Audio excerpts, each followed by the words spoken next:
UCC में एक प्रावधान किया गया है लिव इन रिलेशनशिप का। ऐसी संस्कृति कभी उत्तराखंड की रही नहीं। एक तो लिव इन रिलेशनशिप का प्रावधान, दूसरा यहाँ पर स्थायी निवास में 1 साल की व्यवस्था का। इसका हम विरोध कर रहे हैं, लगातार सड़कों पर लड़ रहे हैं। या फिर ऐसा भू कानून सरकार लाएगी जो माफिया के पक्ष में होगा या जनता के पक्ष में नहीं होगा। हमने सरकार को कहा है 18 फरवरी को, जिस दिन आपका बजट सत्र शुरू होगा, उस दिन हम वहाँ पहुँचेंगे। विधानसभा सत्र जनता के लिए हो रहे हैं या विधायकों और पूर्व विधायकों के ऐशो आराम के लिए हो रहे हैं, ये अपने आप में सवाल है। नमस्कार, आप देख रहे हैं जय भारत टीवी और आपके साथ मैं हूं प्रदीप्ता रमोला। उत्तराखंड में यूसीसी लागू कर दी गई है, लेकिन इसको लेकर भारी विरोध जो है वो देखने को मिल रहा है और इसको लेकर कोर्ट ने भी सरकार से जवाब मांगा है, जो कि 6 हफ्ते बाद सरकार को जवाब देने को कहा गया है। आज हमारे साथ भू कानून मूल निवास भू कानून समन्वय समिति के संयोजक मोहित डिमरी जी हैं, जिनसे हम इन तमाम मुद्दों को लेकर बात करेंगे, क्योंकि वो पहले से ही उत्तराखंड के जो जन मुद्दे हैं उनकी आवाज़ उठाते हुए आए हैं। बहुत बहुत स्वागत है आपका जय भारत टीवी में। बहुत बहुत धन्यवाद आपका। सबसे पहला सवाल, यूसीसी को लेकर क्या कहेंगे, क्योंकि भारी विरोध जो है वो देखा जा रहा है और अब कोर्ट ने भी सरकार से जवाब मांगा है। जी बिल्कुल, हम लोग लंबे समय से इस राज्य में मूल निवास और भू कानून की बात कर रहे हैं।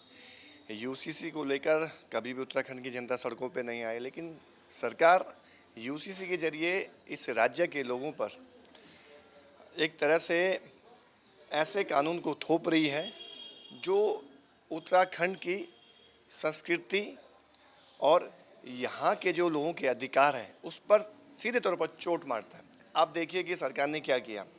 यूसीसी में एक प्रावधान किया गया है लिव इन रिलेशनशिप का। ऐसी संस्कृति कभी उत्तराखंड की रही नहीं।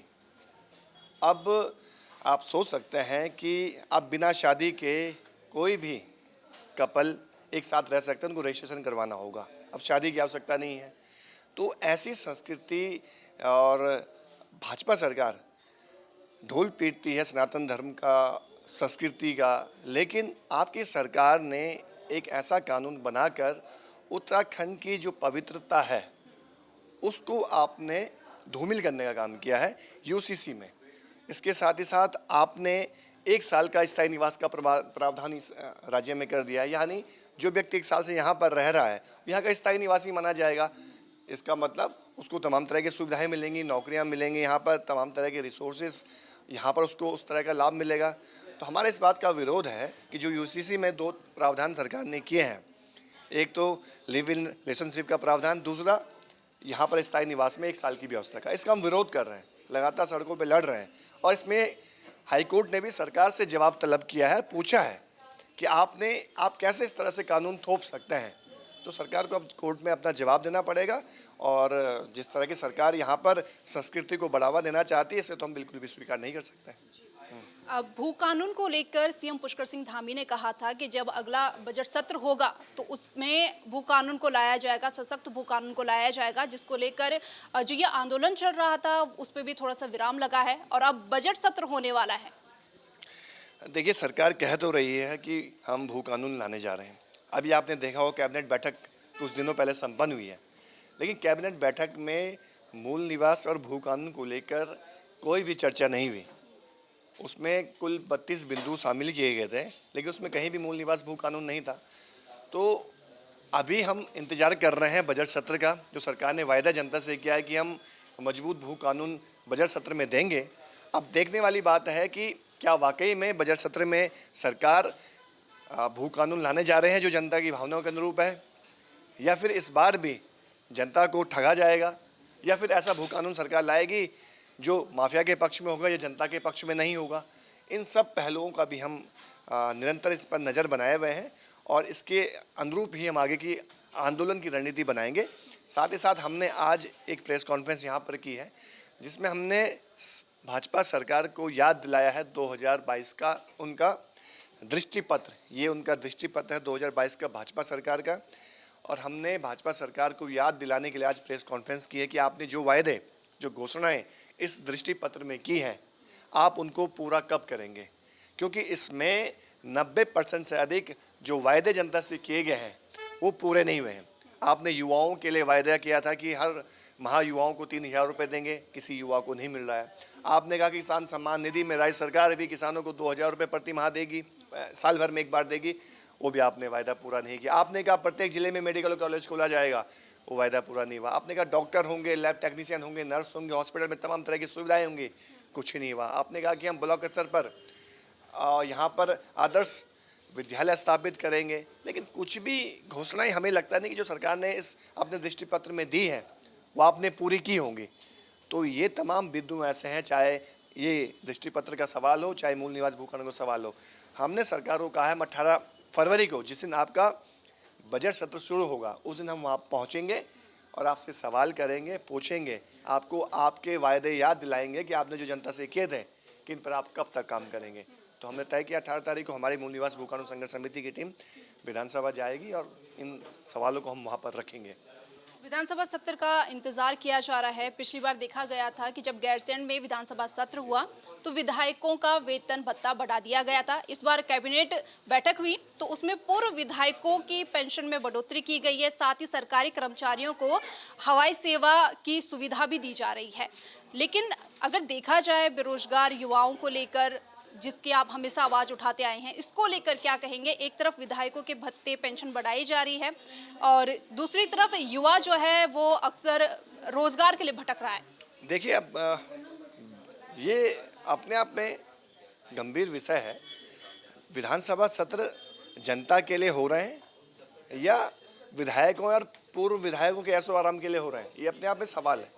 पिछली बार जब गैरसैंण में विधानसभा सत्र होता है, वहाँ पर विधायकों की वेतन भत्ते बढ़ाए जाते हैं। 4 लाख रुपए तक विधायकों को वेतन भत्ता दिया जाता है। और अब जो विधानसभा सत्र होने जा रहा है उसमें पूर्व विधायकों की पेंशन बढ़ाई जा रही है। पहले 40,000 मिलती थी, अब उनको 60,000 रुपये पेंशन मिलेगी। और भी तमाम तरह की सुविधाएं विधायकों को और पूर्व विधायकों को दिया जा रहा है। हम सरकार से कहना चाहते हैं, पूछना चाहते हैं, आप जो सत्र कर रहे हैं इसमें जन कल्याण कहाँ पर है? जनता के हित की बात क्यों नहीं हो रही है? मूल निवास की बात क्यों नहीं हो रही है? मजबूत भू कानून की बात क्यों नहीं हो रही है? जो आपने जनता से वायदे किए उनको आप पूरा क्यों नहीं कर रहे हैं? आप तो सिर्फ अपना ही अपना देख रहे हैं, अपनी सुख सुविधाओं का आपको पूरा ध्यान है, लेकिन वो जनता जो सड़कों पे लड़ रही है, संघर्ष कर रही है, हमारे उपनल कर्मचारी, हमारे आउटसोर्स कर्मचारी जो अपने मानदेय को बढ़ाने के लिए लगातार सड़कों पर लड़ाई लड़ रहे हैं, आशा आंगनबाड़ी और हमारी भोजन माताएं जो संघर्ष कर रही हैं अपने अल्प मानदेय को बढ़ाने को लेकर, हमारे वो पुलिस कर्मचारी जो लंबे समय से संघर्ष कर रहे हैं अपनी तमाम मांगों को लेकर, हमारे पूर्व कर्मचारी जिनको ओल्ड पेंशन का लाभ नहीं मिल रहा है, और भी बहुत सारे पीआरडी जवान हैं, और भी तमाम हमारे गुरिल्ला संगठन हैं, और भी जो लोग सड़कों पे लड़ रहे हैं अपने मानदेय के लिए, अपने वेतन के लिए, लेकिन सरकार तो उनकी कहीं सुन नहीं रही है। और अपने वेतन भत्ते जब बढ़ाने की बात आती है तो आप कैबिनेट बैठक में प्रस्ताव पारित कर रहे हैं, विधानसभा में वो प्रस्ताव पारित हो जा रहे हैं। आपको सिर्फ अपना ही देखना है, ये कभी उन जनता के बारे में भी आपने सोचा जो कैसा अपना परिवार वो लोग चला रहे होंगे, जो कर्मचारी रात दिन इस राज्य की बेहतरी के लिए काम कर रहे हैं, उनके बारे में क्यों आप नहीं सोच रहे हैं? ये हम सवाल लगातार सरकार से पूछ रहे हैं और यही सवाल इस बार भी पूछेंगे कि जो आप सत्र कर रहे हैं, ये अपने ऐशो आराम के लिए जो सत्र करने का जो आप ये चल रहा है, इसको नहीं चलने दिया जाएगा। यहाँ इस राज्य में यहाँ के लोगों की बात होनी चाहिए, यहाँ की महिलाओं के हितों की बात होनी चाहिए, यहाँ के पूर्व सैनिकों की, यहाँ के नौजवानों के रोजगार की बात होनी चाहिए, उत्तराखंड के आम जनमानस के हित में निर्णय होने चाहिए। ये हम आने वाले समय में सरकार को इन तमाम बिंदुओं को लेकर सवाल पूछेंगे। तो हमारे साथ मौजूद थे मूल निवास भू कानून संघर्ष समन्वय संघर्ष समिति के संयोजक मोहित डिमरी जी, जिनसे बातचीत की गई है मूल निवास भू कानून यूसीसी को लेकर और भी तमाम मुद्दों को लेकर। इस इंटरव्यू में उनसे प्रश्न किए गए थे जिनके जवाब उन्होंने दिए हैं और इसी के साथ उन्होंने कहा है कि आने वाले बजट सत्र में जो उन्होंने उम्मीद की है सरकार से, यानी कि भू कानून और मूल निवास को लेकर, इसको लेकर भी वो वहां पर पहुंचेंगे और अब इंतजार किया जा रहा है तो सिर्फ विधानसभा सत्र का। कैमरा पर्सन मयूर उपाध्याय के साथ प्रदीप्ता रमोरा, जय भारत टीवी।